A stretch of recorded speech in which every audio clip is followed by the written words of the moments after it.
It is time for Judy Wurtman and Food for Mood. Judy is the co-author of the Serotonin Power Diet, serotoninpowerdiet.com, also author of Simon Loses His Tummy, and her latest book, Before Her Voice Was Still. And she joins us on a Thursday morning. And hopefully we have both Judy and Jill on the line with us together. Good morning. Good morning to you. Good morning. Hello, Jill.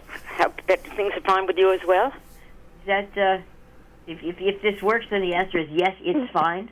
The only thing that I will say is that people never like hearing it. I don't know if you remember, there was an ancient adverse. It's not nice to make fun of or fool around with Mother Nature. And I don't know that people are going to be happy to hear that their algorithms might not be everything they're cracked up to be. That's right. I like many people, have depended on, or let's say not dependent, but used apps that you can download on your smartphone or actually get on a wrist or body-wearing device that measures how many steps you're taking, how quickly your heart rate is, and even in some cases how much oxygen you're consuming. That gives you some idea of your stamina. And I've sort of more or less dependent on my particular app. It's called Steps. It's a free app that I have on my smartphone to tell me more or less, whether I am sort of exercising up to my own self-imposed standard. And when I had a very old dog, I used to use it also to see whether he was actually getting enough exercise. Mea culpa. Obviously, he shouldn't have done that, but I wanted to see whether he walked more than 300 steps a day. Although clearly how 4 legs was going to translate into 2 legs, I didn't really bother to find out. Well, what I did bother to find out recently was that these apps that do measure your steps and then get translated into miles or energy used really are not particularly reliable. And this obviously should come as a surprise to nobody, but until you sort of see it in black and white, you really don't want to accept it. And one of the reasons, and this, I guess, cleared up a puzzle that I always had, is that these apps that measure steps and indeed running distances as well don't really measure your steps or my steps or the steps of somebody who's walking next to you. Specifically, what they are programmed to do is to measure the distance traveled by sort of a standard step, which meant, going from point A to point B and covering, 15 inches or something. That was based on studies that were done with normal, that means normal weight, young men who walked, at what was considered a normal pace, and their ability for their foot to go from point A to point B was considered a standard step distance. And what your device does is to use something called an accelerometer, which uses some kind of electromagnetic system to translate the actual distance that you are traversing by an equation, an algorithm, into the distance that you actually are moving through.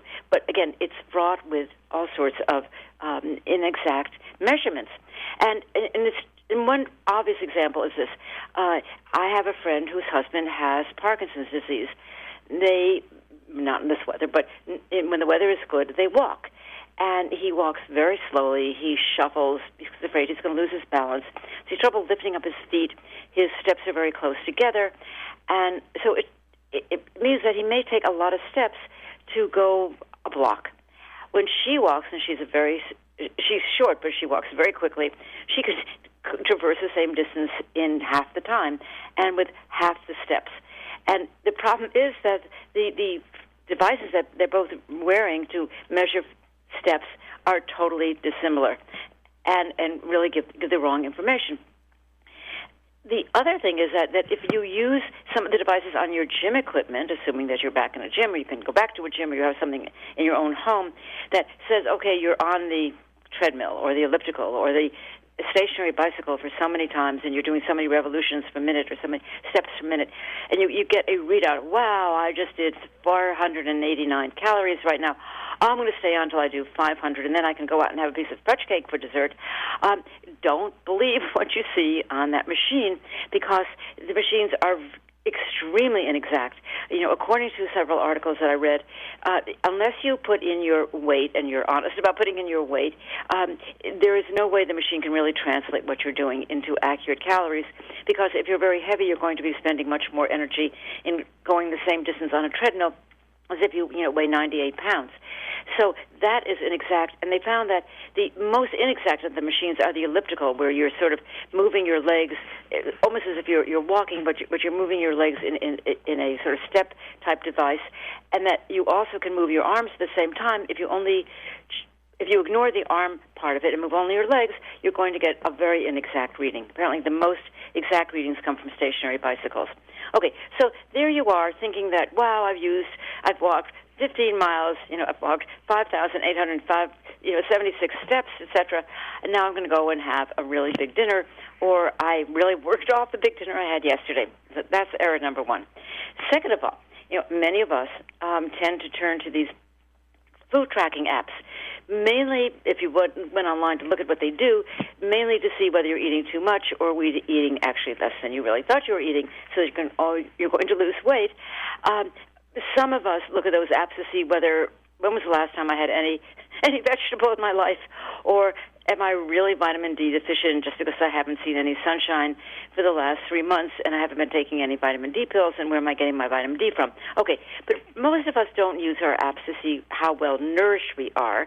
We want to see whether we are being overly nourished because we're eating too many calories, and we rely on these apps to translate what we put into them in terms of what we're eating to give us a number of calories.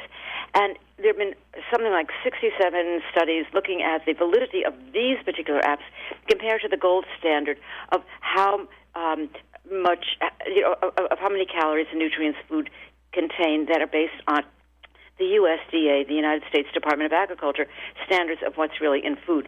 And most of these food tracking apps are not as accurate, only because they have not put into their database totally accurate information. So if you say that you had something like a pasta with a tomato sauce and a sprinkling of cheese, you may get a particular reading from your food tracking app and another reading, if you were to analyze it, from USDA standard nutrient list of nutrient information, and they would not be particularly close. They're close enough so that if you are going from a diet in which you're consuming nothing but hot fudge cake and M&Ms to a diet in which you're consuming kale and broccoli, you'll obviously see a drop in your calorie intake, but in a sense you don't need an app to tell you that. So you do see major differences, but if you're really concerned about, did I eat too many crackers yesterday, I ate 3 and I was only planning to eat 2, your app is not going to really be able to pick up specific information. But the bottom line is this.